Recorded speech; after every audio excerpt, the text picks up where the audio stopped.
Hello, Okay. everyone. Welcome to Fit Source Dialogue Session. My name is Roger, and I'm glad to have Mark to discuss about European market. And Mark is from Germany, and he has more than 30 years experience in sporting goods, fitness equipment industry, and he has worked closely with European customers and Asian companies. Today, we will focus on China and European market strategy. I believe Mark's insight will be very valuable to all of us. So, Mark, first of all, welcome you to join us. And before we started, could you please give a little bit introduction about you? Thank you. Yes, thank you, Roger. Yeah, it is a pleasure for me to talk to you today.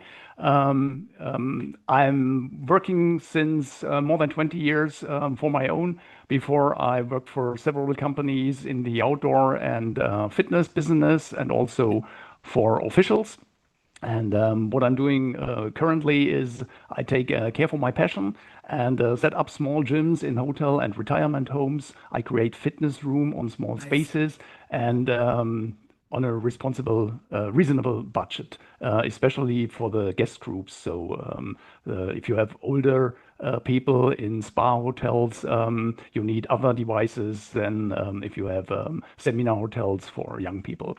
Yeah, Cool. and Cool. um, and I'm working on well-being solution concepts. So I think that you cannot say anymore that fitness is only to get muscles or to Yeah. get rid of fat. It's well-being.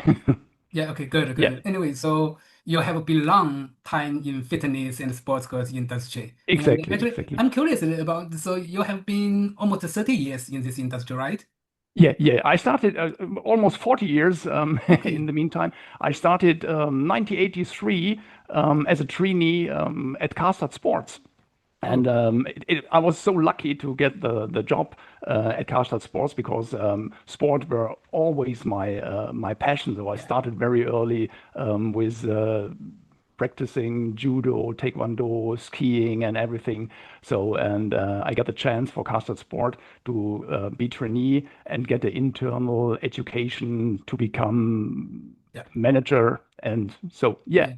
So, and then once you told me that you visited in China in back to maybe 30 years ago, is that time you worked yeah. for Kashdat, right? Yeah. I was my first trip to China was already Yeah. in 1996.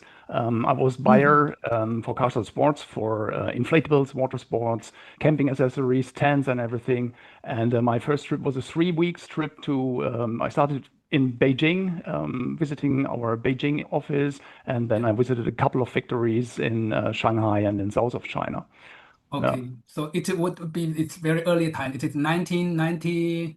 six, 1996. 1996. Yeah, Okay. yeah, Okay. Actually, yeah, I'm from Taichang, a small city close to Shanghai. It's just 50 yeah. kilometers away. And in my hometown, this city, we nowadays we have 500 German invested companies. 500. And Wow. I think the first German company invested in Taichung, my hometown, was around 30 years ago. There was Oh, one metal part manufacturing, and now okay. it become 500 companies, so many. Of course, so my hometown also had other companies invested from US, from Japan, many. But Mhm. it gives me chance to meet many German friends in my hometown, and Okay. I see how their business grows. And Yeah. okay, let's go back to our topic. So actually, you are from Germany, and I'm from China. So I'm really interested in your opinion about the business cooperation between China and the Europe country, especially Germany, in the past 10, 20, or 30 years. So uh, how do you think in general? So what any changes in the past? Yes, there are a lot of changes on both sides. So Yes. I think it is it was I always thought it is a progress and what is still ongoing. So Yeah. it was amazing how many factories grow up. When I visited the first time in Shanghai, Yes. the area where we were, there were nothing. And now it's a new town with Yeah. more than 5 million inhabitants only in this area. So I think um, um, we both cultures, the Western cultures and the Eastern cultures, we learned, and it was a progress. We need to understand, we Western people, we need to understand the culture and the attitude of Asian people, and the other way around. And it was always for me a very good feeling to Yeah, discuss things with Chinese factory owners yeah, and also with the management team. And it was for me always a good feeling to be in the factories, not in the offices in Hong Kong or wherever. yeah. So be in the factories, talk with the people, and learn and explain things. So yeah, Cool, cool. yeah, And I met many foreigners from Europe, from US, and they told me so especially Shanghai changed so fast in the past 10, 20 years. yeah, They have to yeah, come every year and see they definitely will see something new. Okay. And yeah. but let's talk about our fitness equipment industry and Mhm. sports industry. So I know you have been rich experience in these two sectors, and you worked for Kashtad, as you mentioned, and I Yeah. know you also worked for two Asian brands, right? And you bring this brand to Europe and to set up the distribution channels. So Yeah, could yeah, you tell exactly. something about that? Yeah, the first time it was beginning of 2000. I Cevilor, a brand for inflatable items, was sold to the Chinese factory. The Chinese factory was called Leewards, and Leewards had two factories, one for Okay. inflatable and one for fitness equipment. And Leewards was in these times very, very strong in the US market Yeah. with two brands, Rock Fitness, Extreme Fitness, and also PowerTech Fitness. Yeah. And my job when I started in Germany, I started as a sales director for the European market, and I should increase the business for Cevilor and also bring the US fitness items to the German market. Okay. And yeah, this was my first experience with a fitness factory. So Yeah. in the past, I sold and bought fitness items, but never being involved in constructions or in product development. So and Okay. it was a huge job to change the items from the US fitting to the European market, Yeah. especially regarding all these standards and Yeah. everything. Yeah, Okay. yeah. So and then when you introduce, let's say, Asian brand or Chinese brand or brand from Taiwan to European countries, uh, so my question is, did the European customer accept Asian brands or they concern something? Yes, they accept it, but it always depends on how you sell the brands or Okay. how you introduce the brands to the European market. There are a lot of agents and brands who say, "Oh, we are cheaper, cheaper, cheaper, cheaper," Yeah. and this is only working for a short time. Yeah. You need to set up after sales service, logistics, administration, Yeah. and I always tried to find for my fitness companies the niche market. Where Yeah. can we enter the market where the bigger players are not available or what they don't see? And this was for PowerTech Yeah. a very good thing because PowerTech was weightlift items, strength items. Yeah. Not in the professional market, but also not in the home gym market. So we Okay. found the niche was police, fire brigades, Okay. and small garage gyms. So yeah, Yeah. you So you need this is like for the we call it the light commercial market, right? yes, light commercial market. Yeah. Okay. And so you have been working on this. Actually, I'm more interested in it. How is the European market today? So it's changed somehow. I think recently we had a hot discussion about the e-commerce, all these issues. But let's say generally, how is the European market for fitness sector right now? It's still the same. So it's always when I started for Karstadt, for example, Yeah. in 1983, the hypermarkets and discounters came up, and Okay. the politics of the buyers were in these times to go to the brands and to the factories. Oh, you're not allowed to sell to hypermarkets Okay. because we are the traditional trade and we are the best. And 20 years later, we found the same with internet. So everyone told us, in these times I worked already for Civilor, and Amazon came to Germany not Yeah. and started not selling books and DVDs and these things, or selling sporting goods. And everyone told me, "Oh, Mark, if you sell to Amazon, we will not list you anymore, and internet will be dead in a couple of years."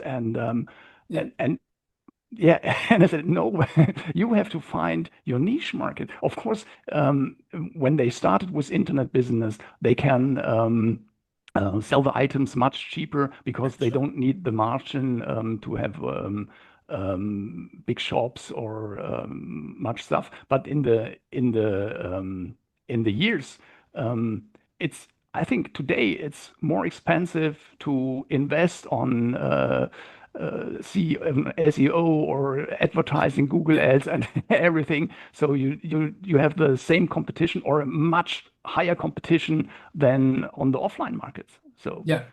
yeah, Right. Actually, as I and remember when I worked for Kettler, so yeah, 15 years ago, when I visited the headquarters in Germany, there's still a production running in Germany. And mhm, meanwhile, Kettler also buys from China. And I yeah, can yeah, feel some colleagues, I mean the German colleagues, they are working in the factory, feel not friendly to the products from China because, when they buy more from China, that means they have much less job in Germany. But nowadays, I think most of German or European manufacturing don't produce anymore. They still keep a few, yes, but not many, right? And yeah. yes, when we're talking about e-commerce, there's another new things come and make it the competition even much more than before. And but I think for e-commerce right now is mainly effect on the home use fitness equipment, right? Yeah, yeah, exactly, exactly. And Cheap home yeah, use. And it's yeah, you can say it's almost a tradition in Germany that German consumers always buy twice. They see, oh, it's a okay, cheap item, so I buy it, and yeah, then they have it in stock and or at home, and they try it and said, oh, it's not as good as the item I have in my gym, and then they buy a new one, and then they buy okay, a better one. And okay. I think you will always have cheap items, but there's still a lot of room for selling reasonable items, reasonable price ratio. So Yeah, right, yeah, right. I agree. Actually, I also heard something similar and from yeah, European friends.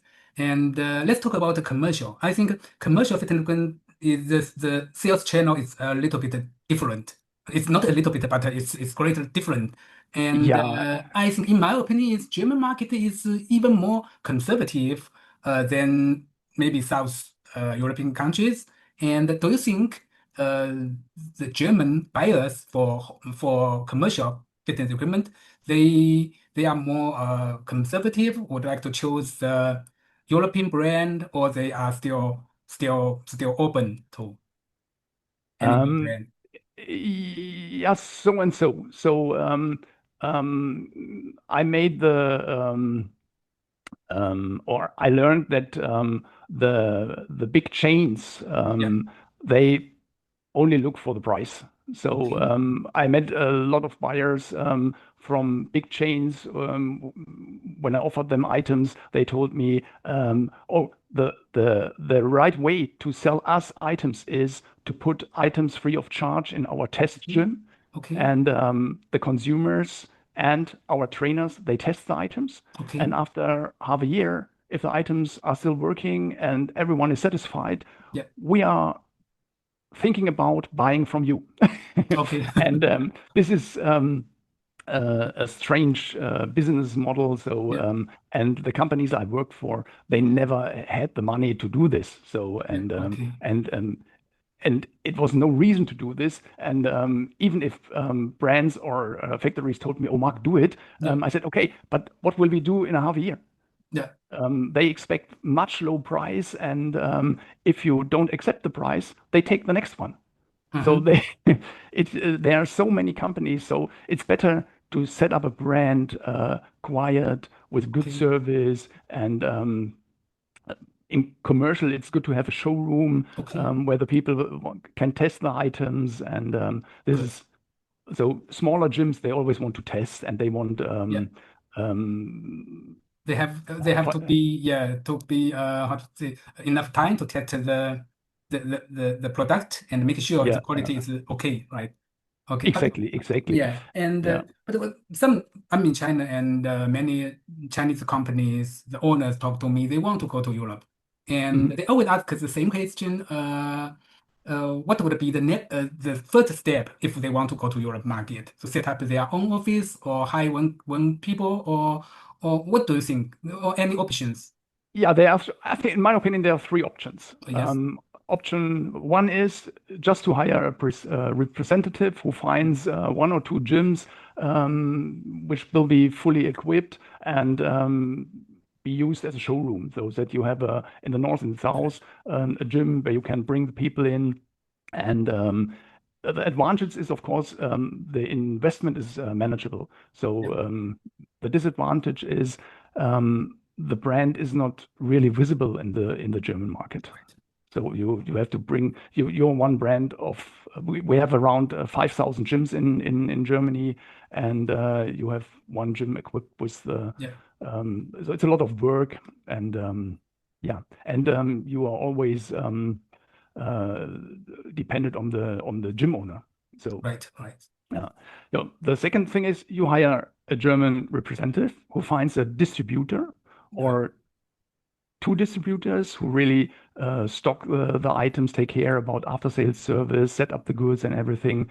Um, this is, I think, the cheapest way to enter the market. The disadvantage is you don't have influence on the brand, on Okay. the selling policy, on after sales service, on the reputation you want to set up.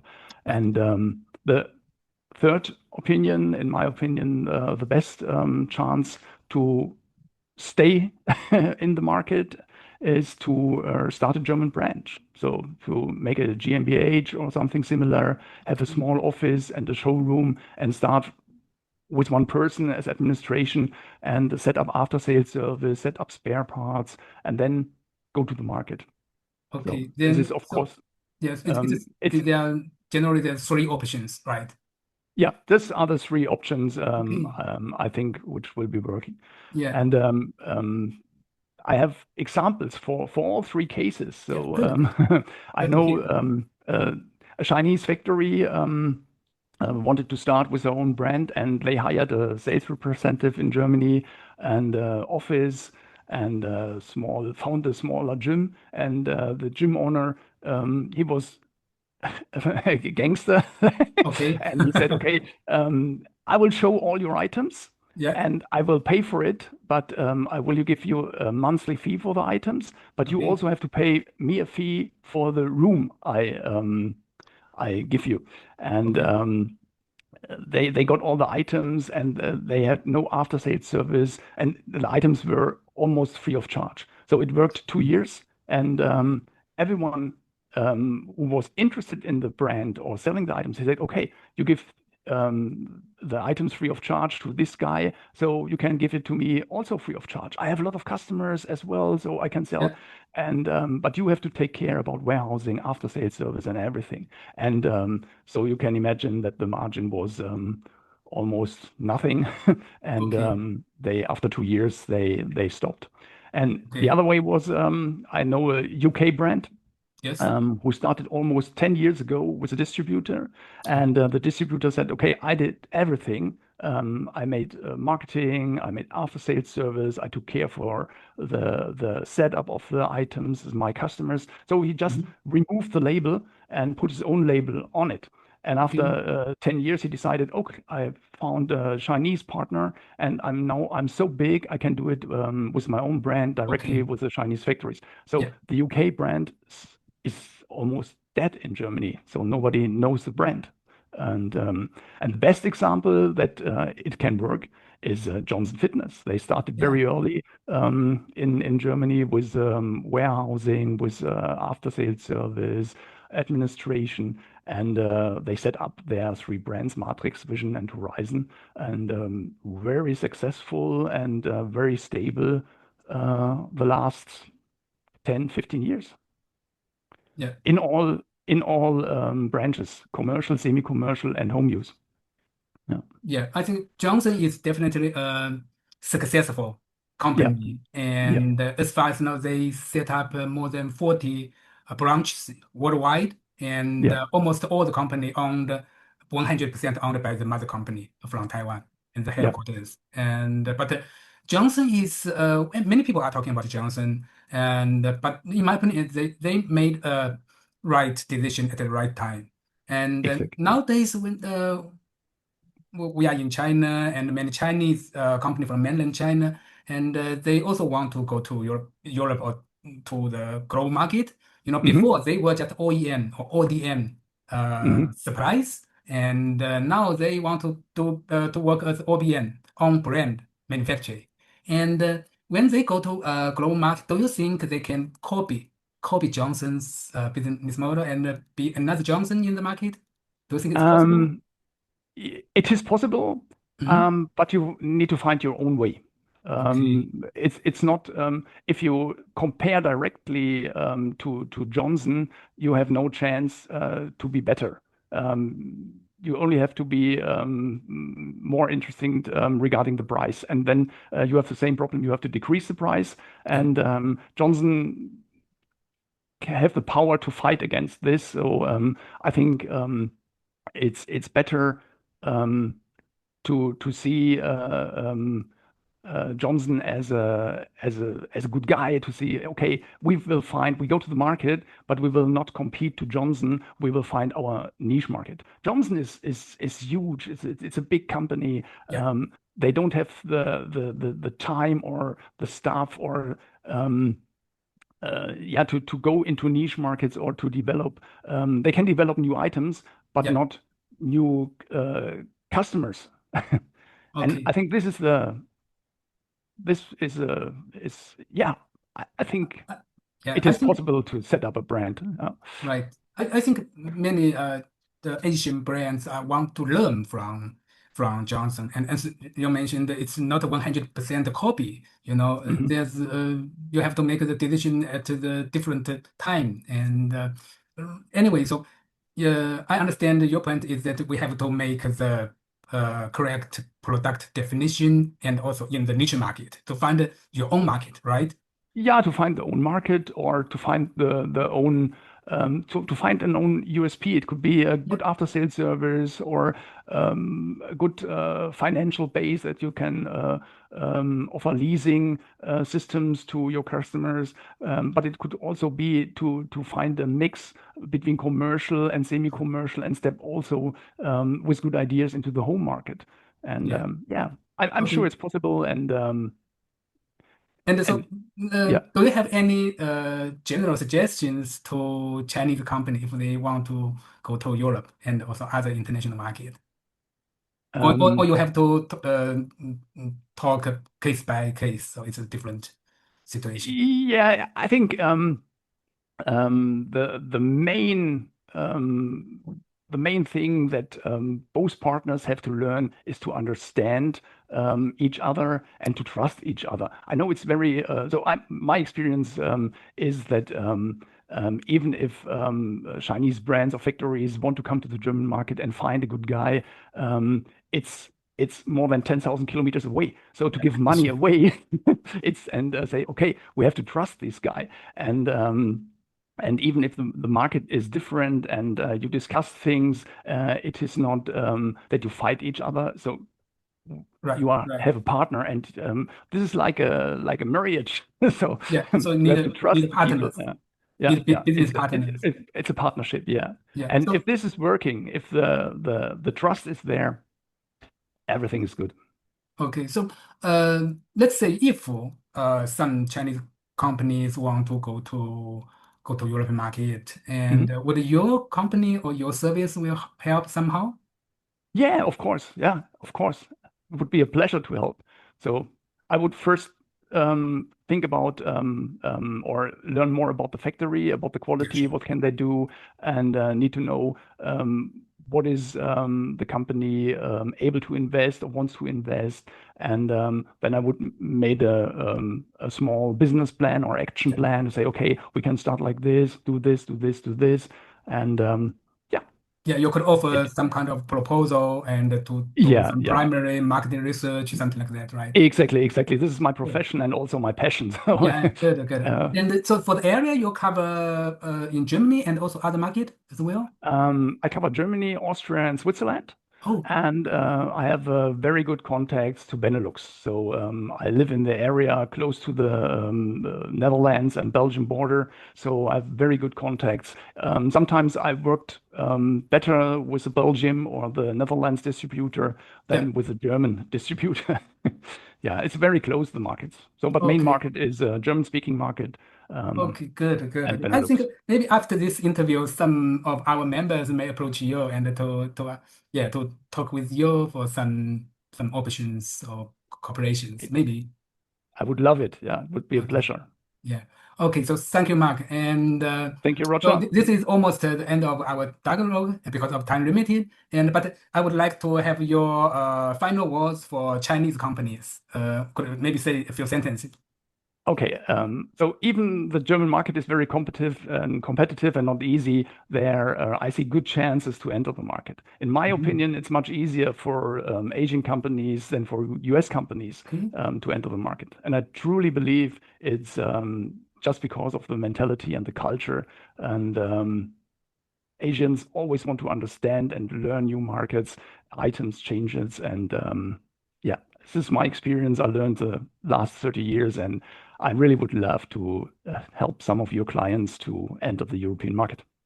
Good, good. Thank you very much, Mark, and for this Thank you, Roger. insightful conversation. So today we touched on your working experience with China and market situation in Europe and the challenge and opportunity for Chinese companies. And Mark also mentioned that the business strategy is very important, and also he's open to give the advice to company who maybe want to go to Europe. I think, Mark, your experience and advice will be truly be inspiring for many companies. Thank you again for joining us, Thank you and very much, Roger. thanks for our audience, and we will see you next time.